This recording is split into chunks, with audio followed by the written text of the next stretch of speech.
This is the X-Zone Broadcast Network, broadcasting worldwide on broadcast affiliates and satellite program providers, including CNN Broadcast Network, Sirius Satellite Network, Star Media, Good News Radio Network, Angel Broadcast Network, Wiki Broadcast Network, and WPBN TV. For more information on the X-Zone Broadcast Network, visit us at www.xzbn.net.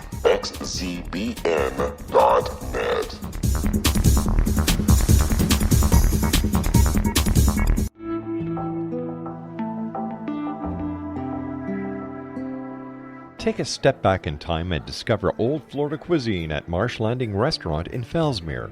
Enjoy delicacies such as frog legs, gator tail, catfish, and swamp cabbage, or enjoy the more traditional cuisine like hand-cut Angus steaks, ribs, and seafood. Join us for breakfast with a southern flair featuring sweet potato pancakes, biscuits and gravy, and much more. Planning a party? Marsh Landing's private dining room can accommodate groups from 8 to 80 people. While you're visiting, enjoy the historic pictures, artifacts, and stories that line the walls. Marsh Landing is truly a unique experience. Marsh Landing Restaurant, 44 North Broadway in historic Fellsmere, or visit marshlandingrestaurant.com. Marsh Landing, old Florida cuisine at its best.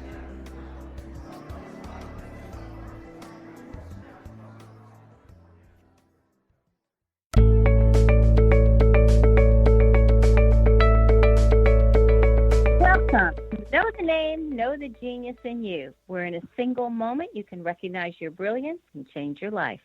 This is a transformational hour that covers an array of topics that demonstrate how individuals use their native talents, as shown in their name, to look at the ordinary in extraordinary ways.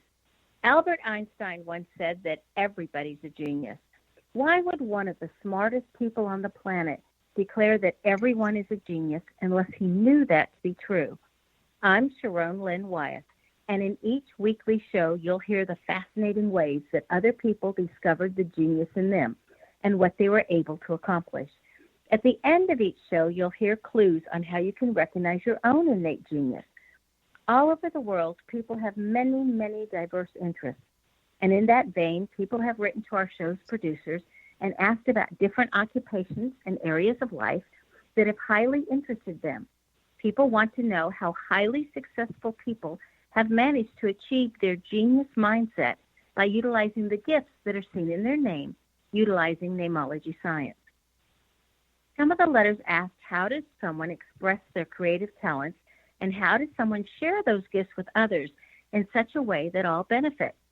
Our expert tonight is Karen Black, who has developed her genius in the area of karmic astrology and how to become enlightened. Sharon is a writer in Toronto, Canada, a heart explorer, founder of the Soulmate Site, and author of the award-winning novel Moondance. She earned her MBA at the Rotman School of Management in Toronto, spending almost 2 decades in corporate positions. Today, she works for firms that she's known for a long time, doing freelance as a plain language consultant, whereby she translates technical documents into plain language where everyone can understand them.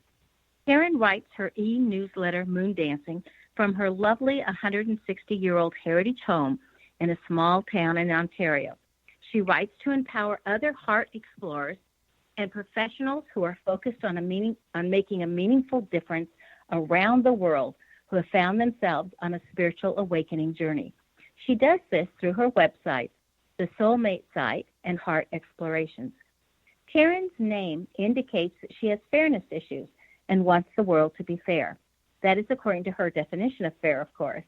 She has an excellent memory and can get overwhelmed with others with all of the details that she sees and she can remember. This is great in all the careers that need people to be exact with their details.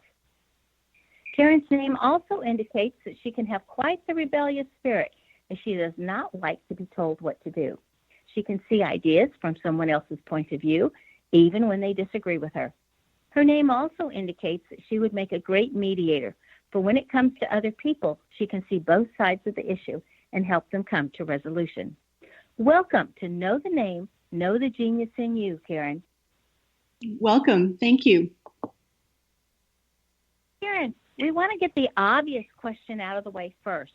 Have people ever confused you with the actress Karen Black who starred in 5 Easy Pieces with Jack Nicholson? Well, actually, often that's a really good icebreaker at parties, I have to say. And I quickly follow it up by, I'm also not related to Conrad.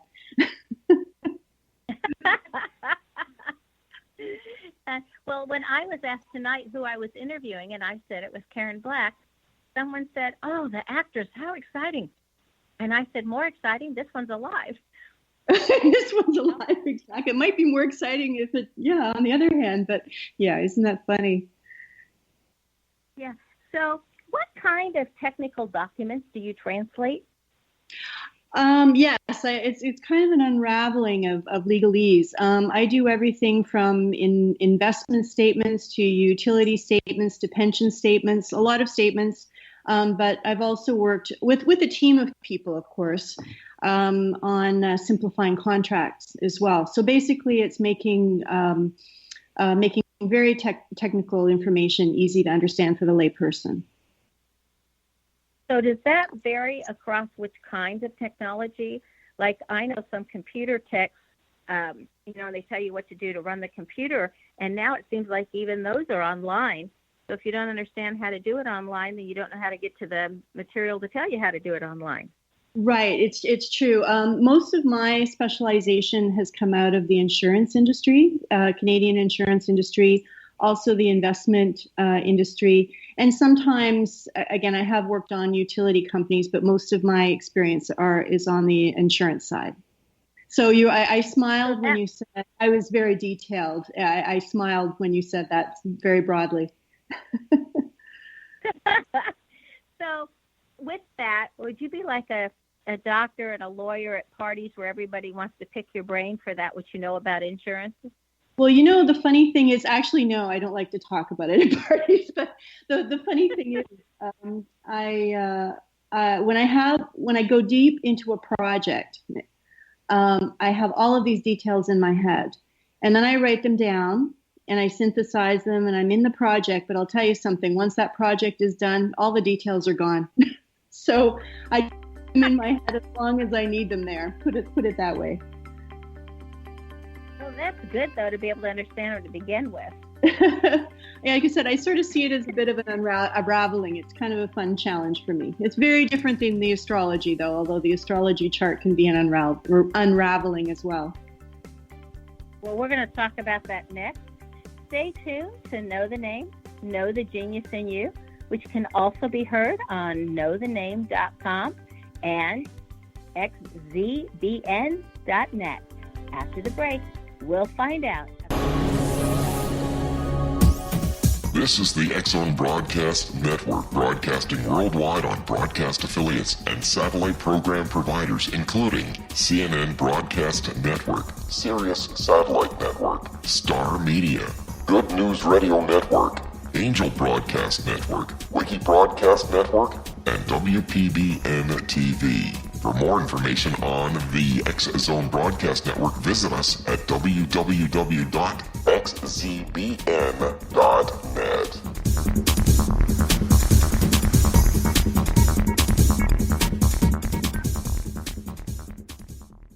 How would you like to be able to read other people's minds? Well, the next best thing is here. When you know how to read a person's name, you know how the person thinks, feels, and behaves.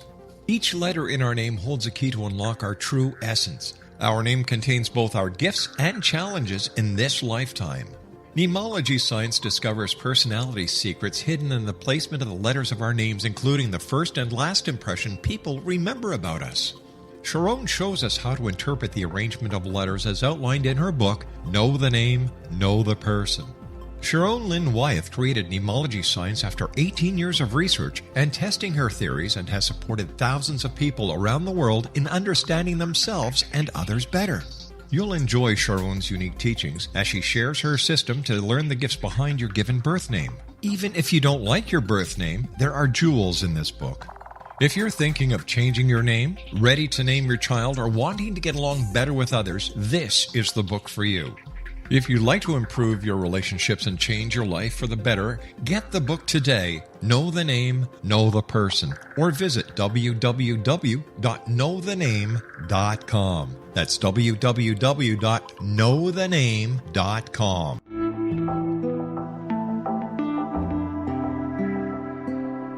Take a step back in time and discover old Florida cuisine at Marsh Landing Restaurant in Fellsmere, Florida. Enjoy delicacies such as frog legs, gator tail, catfish, and swamp cabbage, or enjoy the more traditional cuisine such as hand-cut Angus steaks, ribs, and seafood. Join us for breakfast with a southern flair featuring sweet potato pancakes, biscuits and gravy, and much more. Planning a party? Marsh Landing's private dining rooms can accommodate groups from 8 to 80 people. While you visit, enjoy the historic pictures, artifacts, and stories that line the walls. Marsh Landing is truly a unique experience. Marsh Landing Restaurant, 44 North Broadway in historic downtown Fellsmere, or visit marshlandingrestaurant.com. Marsh Landing, old Florida cuisine at its best.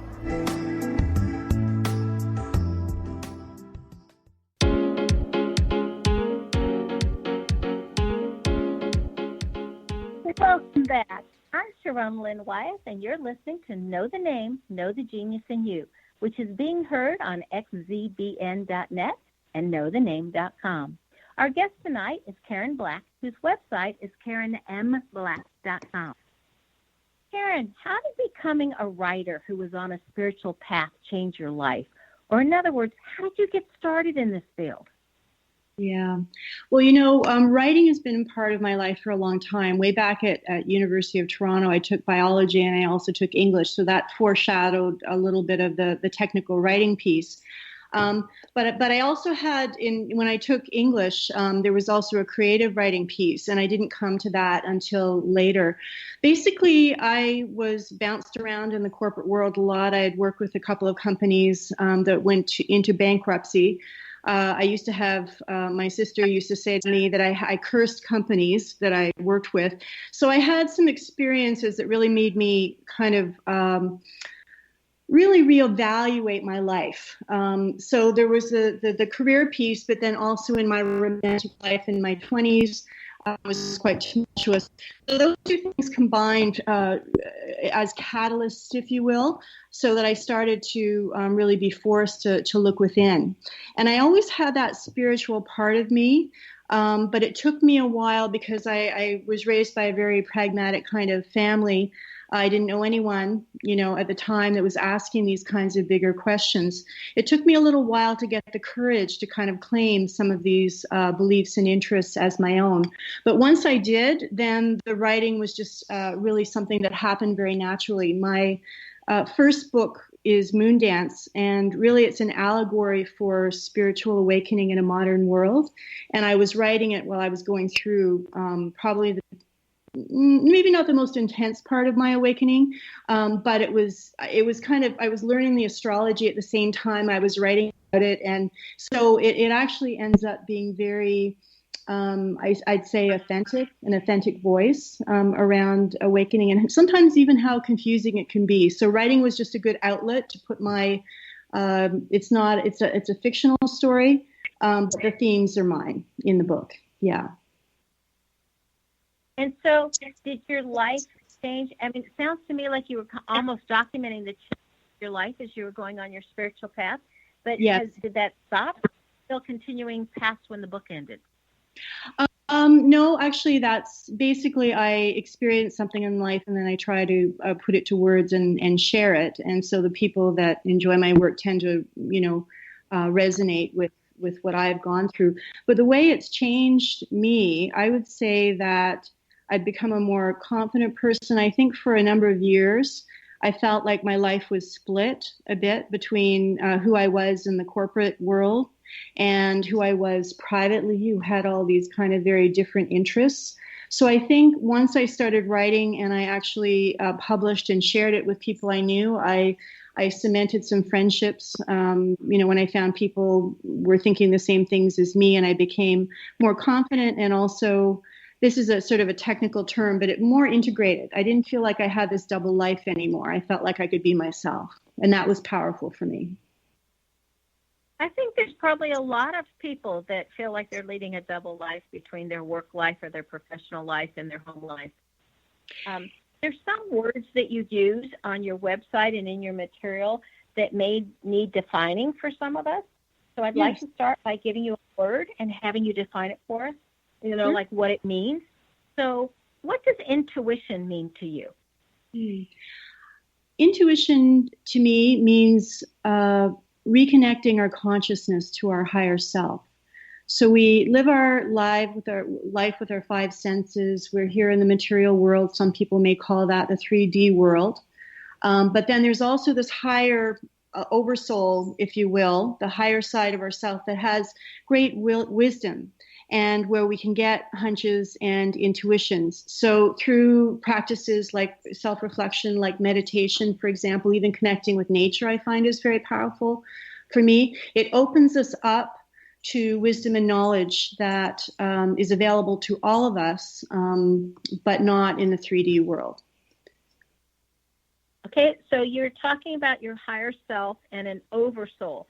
So I'm curious, are you using oversoul in the same way that, say, like Jane Roberts did in her series of books, Oversoul 7? Or what do you mean by oversoul? Yeah, I guess when I use that word, I don't know. I try not to get too hung up over words, but what a higher self is probably more descriptive. But I haven't read Jane Roberts' books, but I've heard of them, so I can't draw a comparison there. Okay. The next word that you use is soulmate. And what does soulmate mean to you? Yes. Soulmates are other souls, other people who we have known many lifetimes before. And we come together again for one of three reasons. One is to repay an obligation. One is to settle a conflict. And another is to perpetuate love.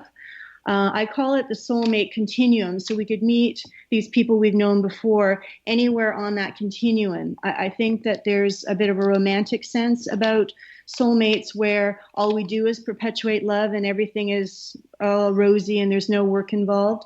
I'm a little bit more pragmatic. I do believe in reincarnation, so I do believe that souls come together and experience different types of relationships. Could be a spouse relationship, could be a friendship, could be a mentor type relationship. There's even a child and a parent could be a soulmate relationship. So I have a very broad belief about soulmates. I think that we all have them. We all have them. So according to your definition, then we could have many soulmates all in the same lifetime and at the same time even. Yes, absolutely. And not only that, for people who come together and let's say they had something to work out and there's some conflict to work out, I believe that with work, now both parties have to be equally aware and equally willing, but two people could work out their differences and get to the stage where you're basically perpetuating love, so things become more easier rather. So I think that the relationships can be transforming as well. Okay, so I love the way you keep using the word love, so I would like to know how you define love. Oh my goodness. Yeah, again, I try not to get too caught up in names. Love is, I look at it as the universal energy that is of an extremely high vibration or density. Having said that, I don't think, people have written books and poetry and etc. I think the love between two people is one aspect of love. But sometimes the love between two people is actually not love at all. It's more, it can be challenging too.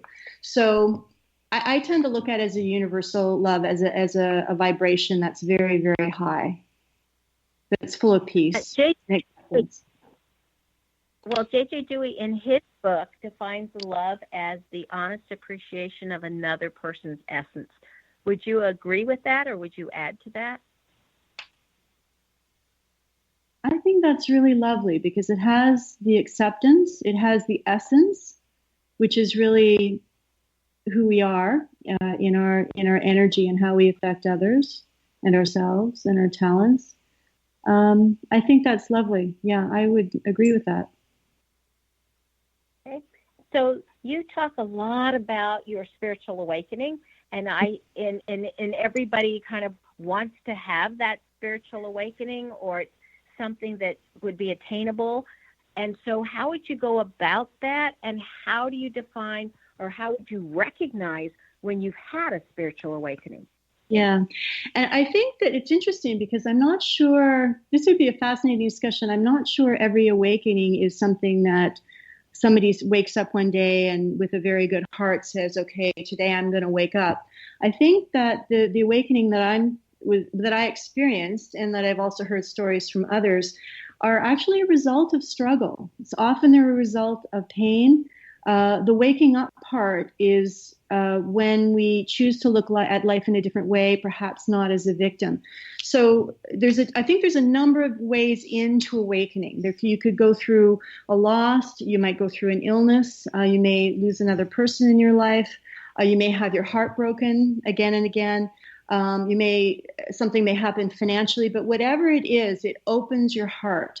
And just when your life is falling apart, you may, and this doesn't happen overnight, it doesn't always happen instantly, but you can make a choice to look at your life in a different way, ask why that happened, who you are, why are you here, why would something like this happen to me? That's often where it starts. But instead of, you're often at a fork in the road, and you can either become angry, become bitter, become vengeful, go down that path, and probably something similar will happen again to you to consider. Or you can say, oh, okay, I didn't cause this, but maybe there's something more going on here that I haven't considered. And what it does, it can catalyze people onto a seeking path where they're learning more about themselves, seeking to learn more about themselves and their souls, and seeking to learn more about the nature of reality. And to me, that's the journey of awakening.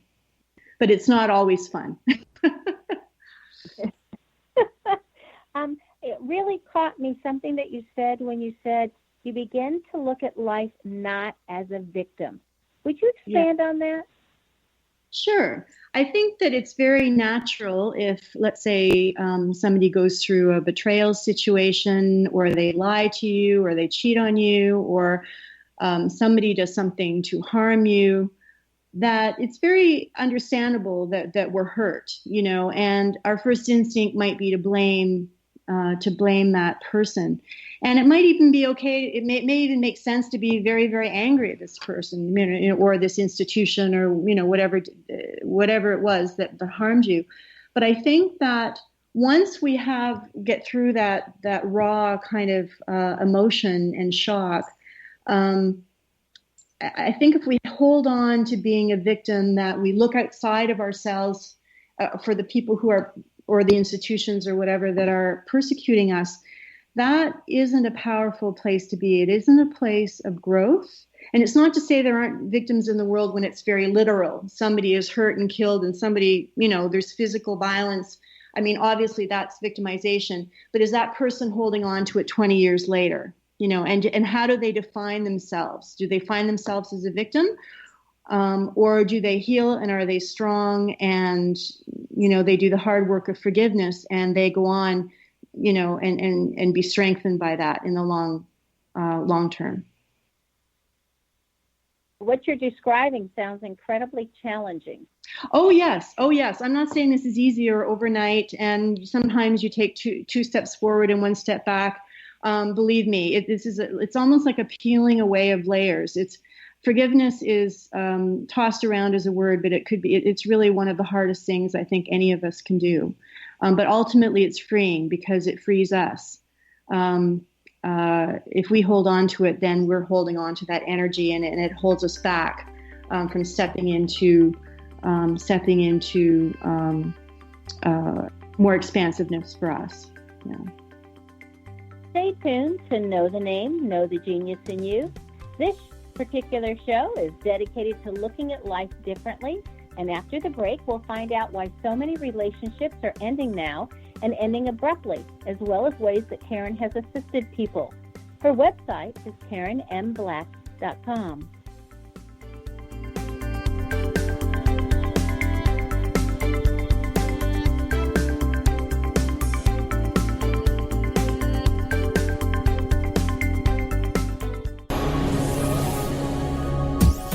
This is the X-Zone Broadcast Network, broadcasting worldwide on broadcast affiliates and satellite program providers, including CNN Broadcast Network, Sirius Satellite Network, Star Media, Good News Radio Network, Angel Broadcast Network, Wiki Broadcast Network, and WPBN TV. For more information on the X-Zone Broadcast Network, visit us at www.xzbn.net.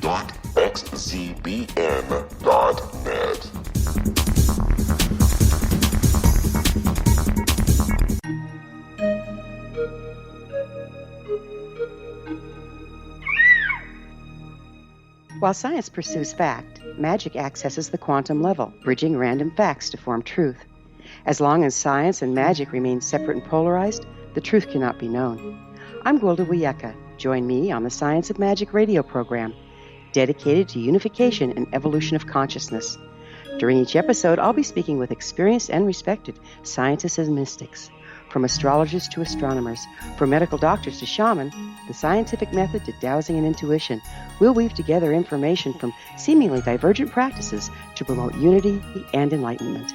Join me, Gwilda Wiyaka, and the Science of Magic right here on the Mutual Broadcast Network. For more information, visit www.thescienceofmagic.net. Gibbs A. Williams, Ph.D., is a practicing psychoanalyst, supervisor, researcher, and author in New York City. Much of his life has been dedicated to understanding nature and the uses of meaningful coincidences or synchronicities.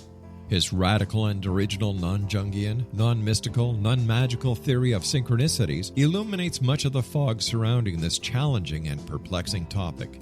His ideas and manners are fresh, presented in a style that is both entertaining and highly informative.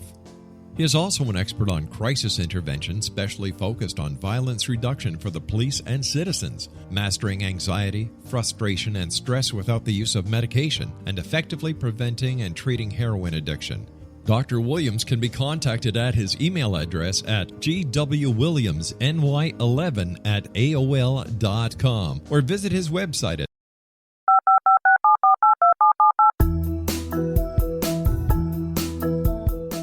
Did you know that when you're on the road with limited data or Wi-Fi, you can still listen to the X-Zone radio show with Rob McConnell, The Science of Magic with Gwilda Wiyaka, X-1, Dimension X, Space Patrol, and every minute of the X-Zone Broadcast Network by calling 213-401-0080, courtesy of Audio Now. No smartphone, app, or internet needed. It saves your data plan and it's free if you have unlimited minutes. Call 213-401-0080 to listen on any phone, anytime, anywhere. Remember 213-401-0080 for the best of the paranormal, parapsychology, and sci-fi radio programming anywhere, 24/7, 365.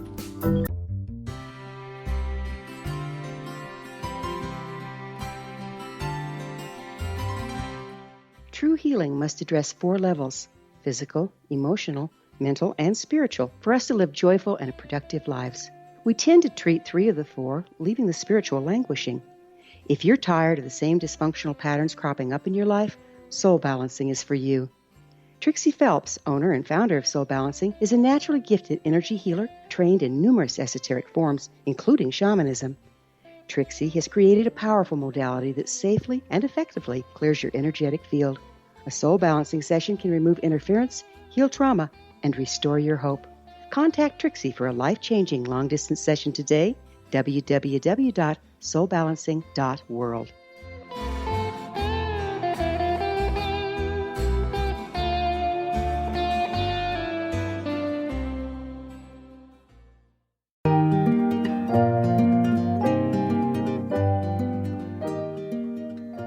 Welcome back. I'm Sharon Lynn Wyeth, and you're listening to Know the Name, Know the Genius in You, which is heard on xzbn.net and knowthename.com. Our guest tonight is Karen Black. Karen, before the break, we were going over different words that you use in your definitions. Just in your definitions alone, it's causing us to think. So the last word I'm going to ask you to define is, what do you consider the definition of enlightenment? What does that mean to you? Yeah, I have, it's interesting because I've written a few articles on my site about enlightenment, and another one I've written about is ascension. And the reason that and again, I've said this a couple of times before, I try not to get hung up about names. So I offer, growth for enlightenment. But the reason that I write about enlightenment is because that's a very common word and people are often seeking information about that word. So my definition is not affiliated with any kind of religion, New Age or otherwise. I look at it as almost like a three-prong approach. There is the mind, the body, and the spirit. There is the spiritual part, which, of course, could involve things like meditation or deep reflection, that kind of work, which extends us out of our body. Then there is also, and again, I'm making this very, very short, but this is a process that can go on for a lifetime. And then there is also the body piece. And with the body piece, I mean that literally in terms of what we take into our body, the kinds of foods we consume. Do we nurture our body? Do we take care of it? Do we get a good night's sleep?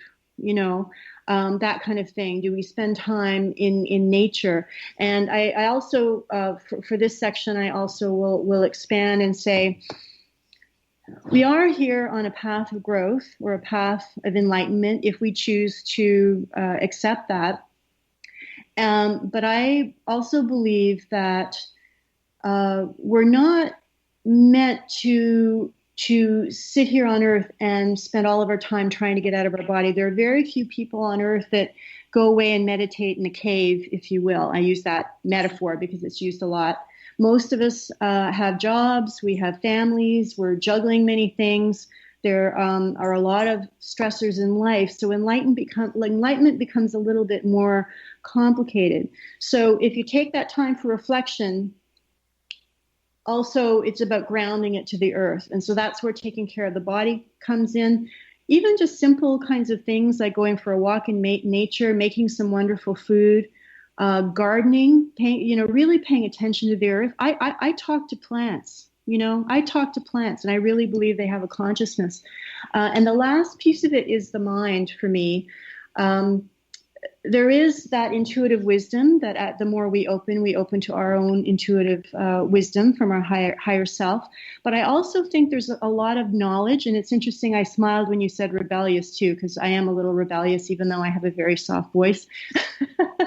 And I reflect that because I'm a very diverse consumer of information. And I really have come to the conclusion that there's a lot of information that is ancient information that has been occulted from us. They call it the occult, but most people have a lot of fear around the occult because they think it's dark, but actually it's information that has been hidden from us, and it's information about ourselves and our minds and how we think and our hearts and our brains.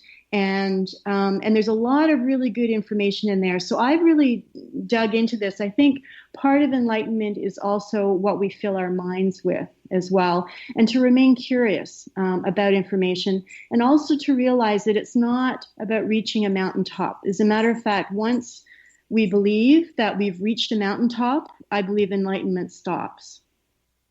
So I think that it's a lifelong journey just to remain very, very open to learning, and also taking care of your body, and also having quiet times and times of reflection, meditation, that piece of it as well. Dan Millman, in his book, The Peaceful Warrior, says that you could be a gas station attendant and then you become enlightened and you're still a gas station attendant. Yes. You still have to, take care of the regular and the mundane, and yet you're a gas station attendant with a whole different attitude. Right. So has being on this pathway for you change some of your technical writing, or how you address that, or how you feel about it? That's such a good question. I am very much in the background with my technical writing. I work with a fantastic team of people. It's project work. It's freelance work. So it's helped me it's really helped me trust myself, because I'm not a salaried person. I was in corporate roles, working full time for a number of years. But for about 10 years now, I've worked on my own, and the income goes up and down. So it has also been a journey of self-trust. But when I'm not busy with the technical writing work, what that does is it frees me up to be more creative, so that I can write on the topics that interest me. So yes, I'm not sure. Repeat the question again, just to make sure that I've covered it all here. Sorry. Well, we just wanted to know if that has changed as you've gone along the spiritual path, if that has affected your job and how you're doing your everyday writing, changing the technology into everyday words. Are you choosing different words, or is it still the same? Actually, I think with practice, I've become simpler. I think I've become less of a perfectionist, which is a good thing. So I've been more relaxed about it.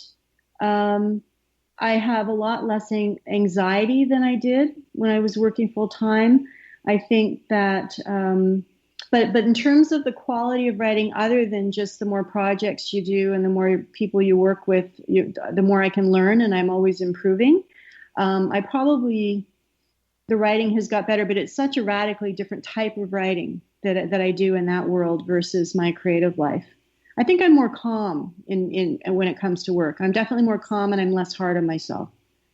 Yeah. So being on a spiritual path then it sounds like has totally reduced your stress levels.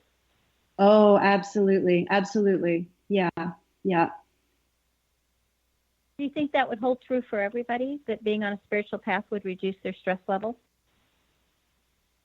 I think so. I think that I got an email, from somebody who found me on the website, and there was one particular homeopathic protocol that I mentioned on the site, and she asked me about it, and we had this email exchange. And she said, "Does it get better? Does it get better over time?"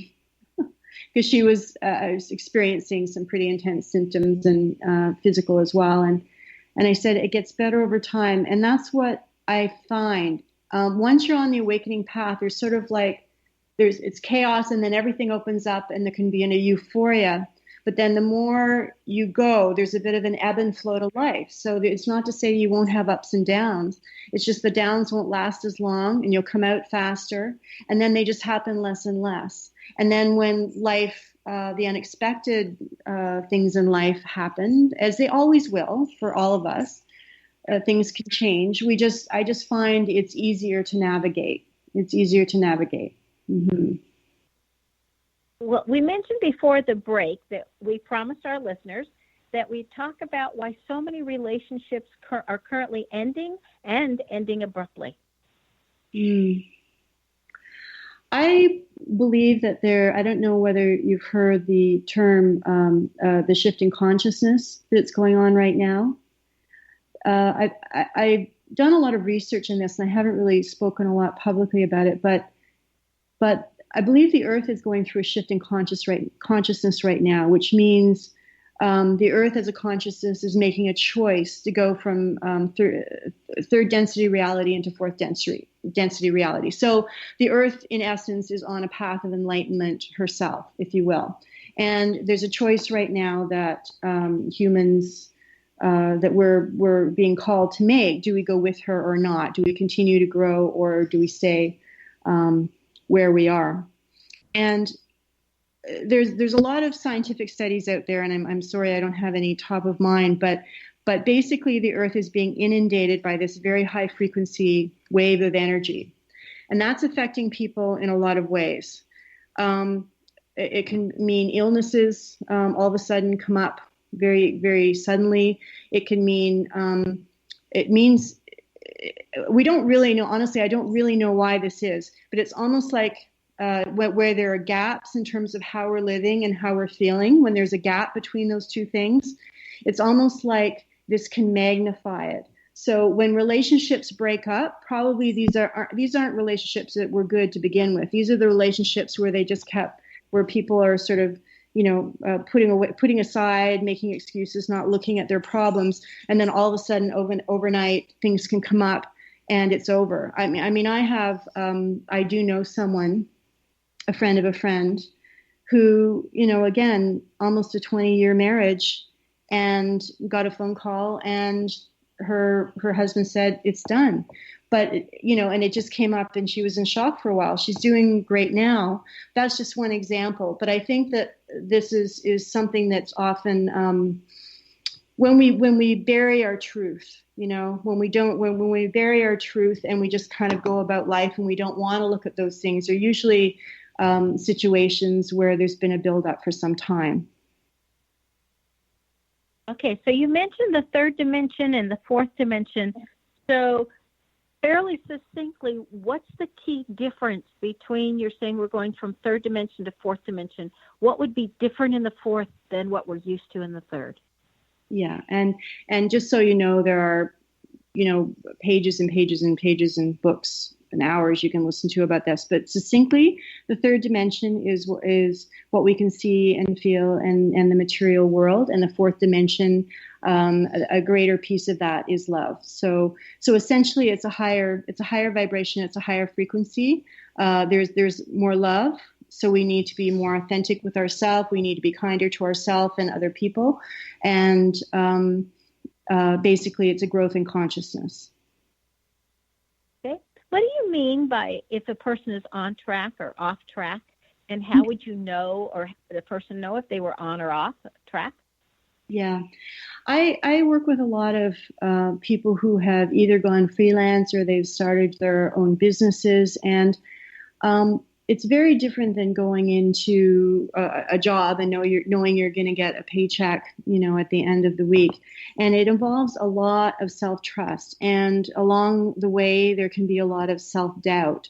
So I get a lot of questions about, am I on path? Am I supposed to, take this direction or take that direction? Or this is happening in my life. Does this mean that I need to slow down or speed up?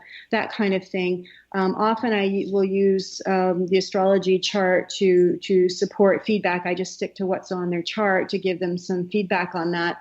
But I get that question a lot, and I've also encountered it within myself.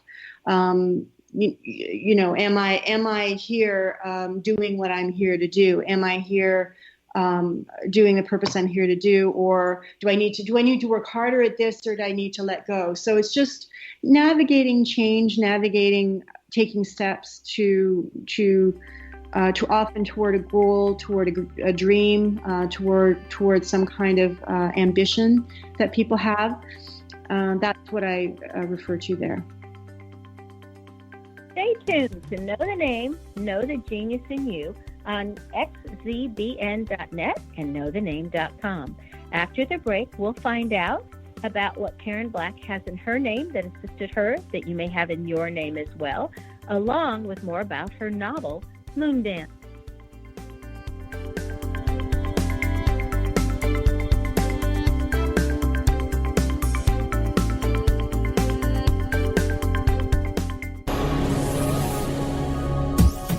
This is the X-Zone Broadcast Network, broadcasting worldwide on broadcast affiliates and satellite program providers, including CNN Broadcast Network, Sirius Satellite Network, Star Media, Good News Radio Network, Angel Broadcast Network, Wiki Broadcast Network, and WPBN TV. For more information on the X-Zone Broadcast Network, visit us at www.xzbn.net.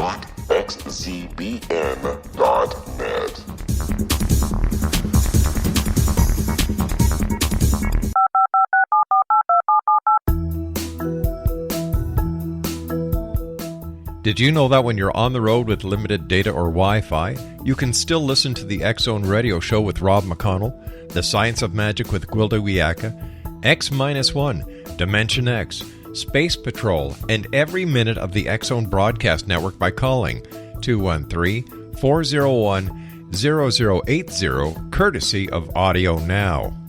No smartphone, app, or internet needed. It saves your data plan and it's free if you have unlimited minutes. Call 213-401-0080 to listen on any phone, anytime, anywhere. Remember 213-401-0080 for the best of the paranormal, parapsychology, and sci-fi radio programming anywhere, 24/7, 365.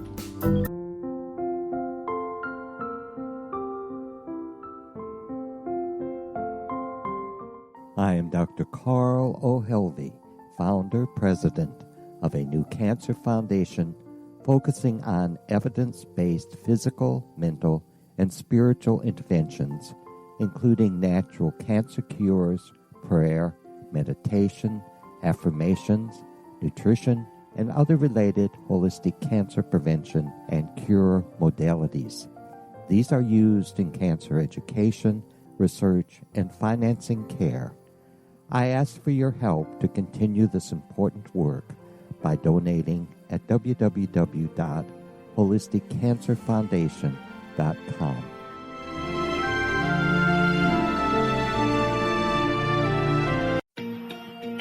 Wouldn't you love to know the secret to everything?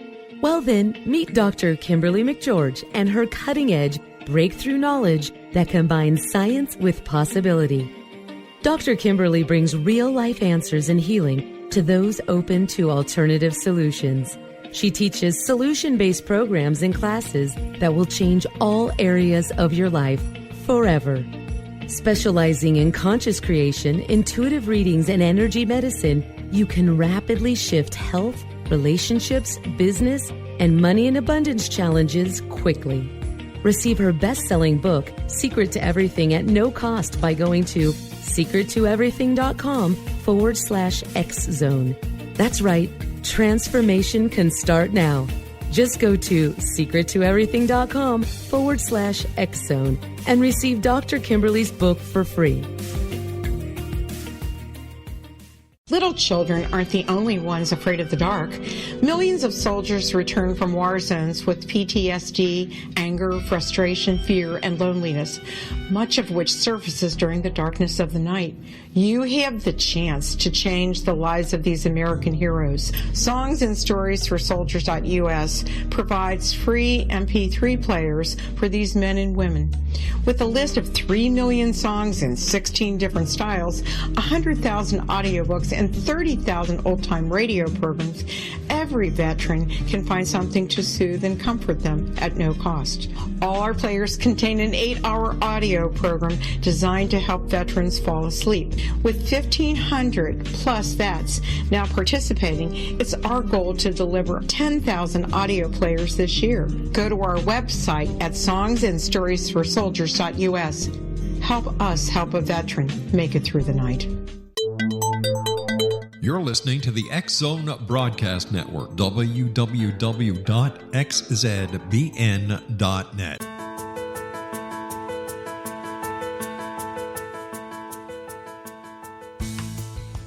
Welcome back. I'm Sharon Lynn Wyeth, and you're listening to Know the Name, Know the Genius in You.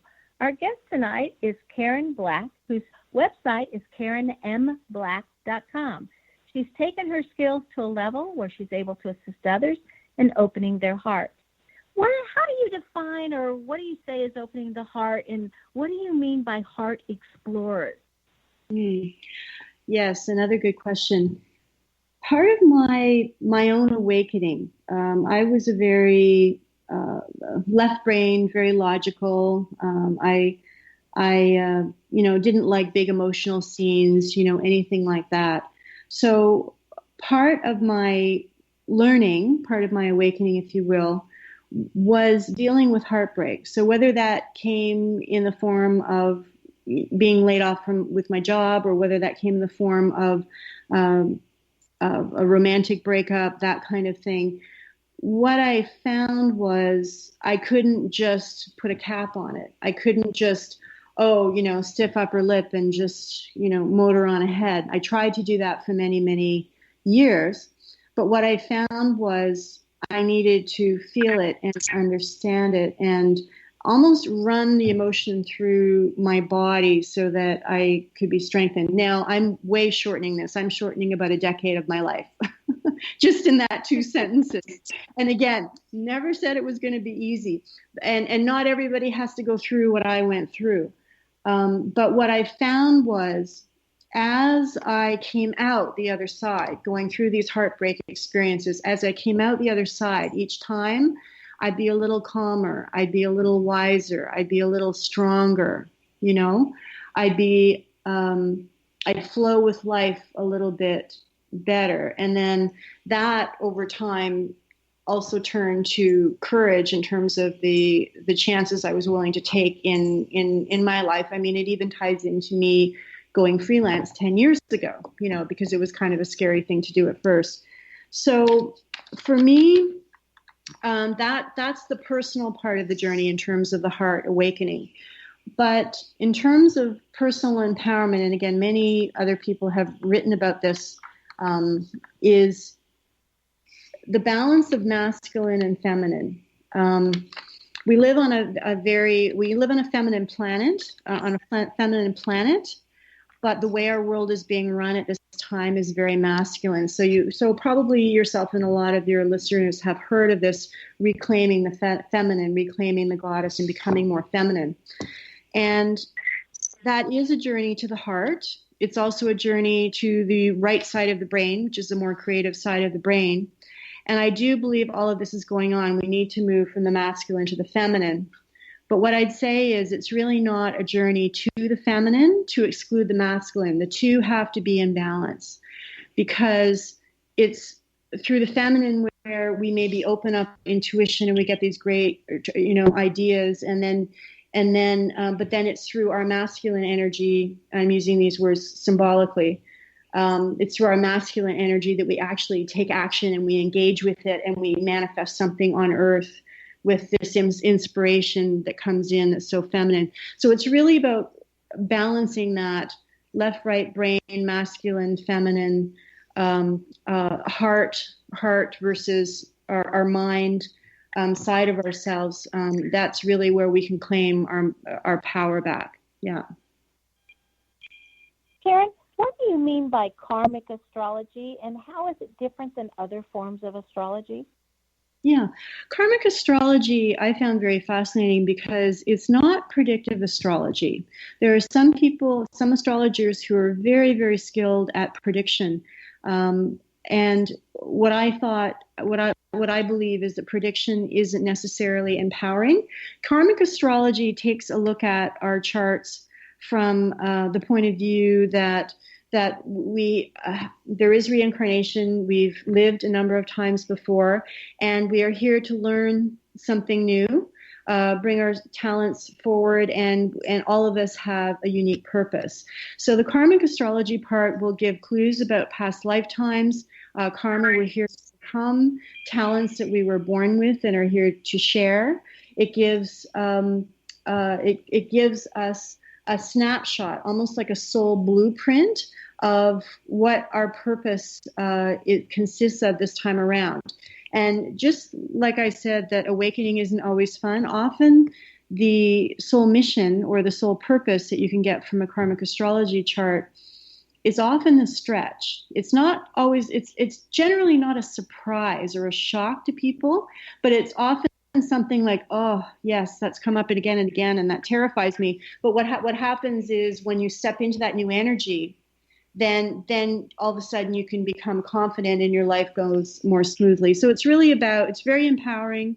It's about defining and helping people create more meaning in their life by making choices aligned with their life purpose.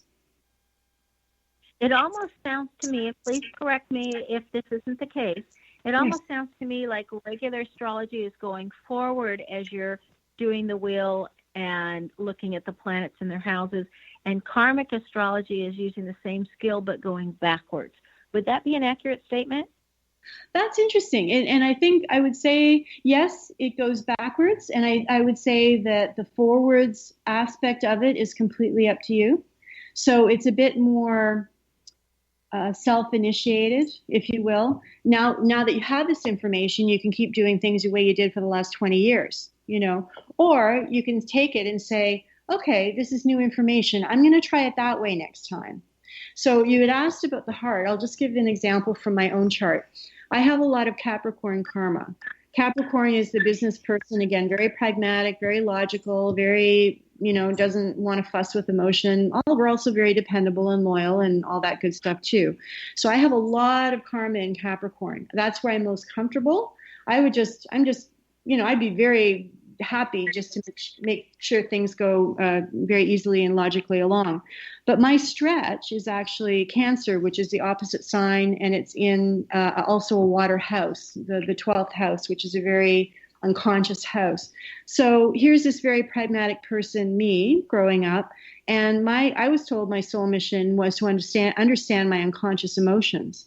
And I looked at the astrologer that I worked with, and I thought, what do I do with this? But the truth is, I was already experiencing some of the problems with that. And the more I opened my heart and I tried to understand that part of my life, the more I wrote it down and shared it with others, which was something I had never done. It ended up just opening up a whole new aspect of my personality, and my life was just easier and happier and more fulfilling. Well, because you had more knowledge and something more to base it on. So it sounds to me like a more complete picture was there.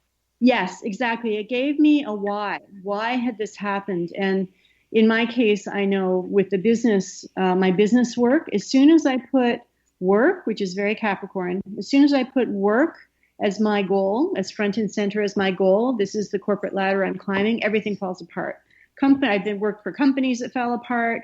I felt like it's a crazy experience. But as soon as I say, oh, well, this Capricorn energy is a skill I have, but it's not my main purpose.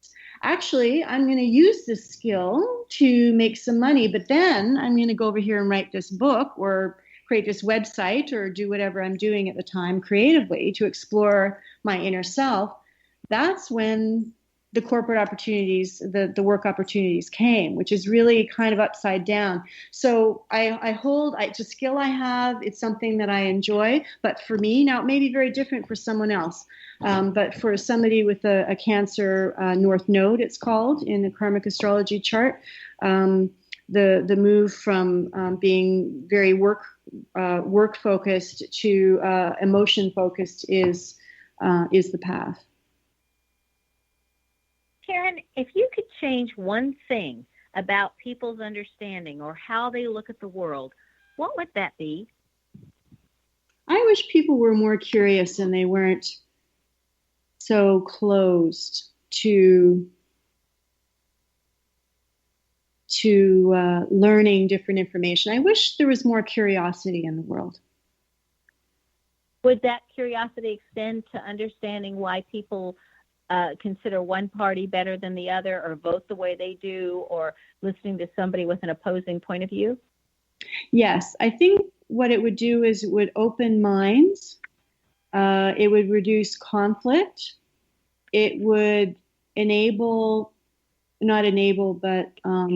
inspire people to keep learning and keep growing in whatever area they choose. Maybe there would be fewer arguments about politics. Maybe there would be, fewer people killed because of their, due to very opposing beliefs.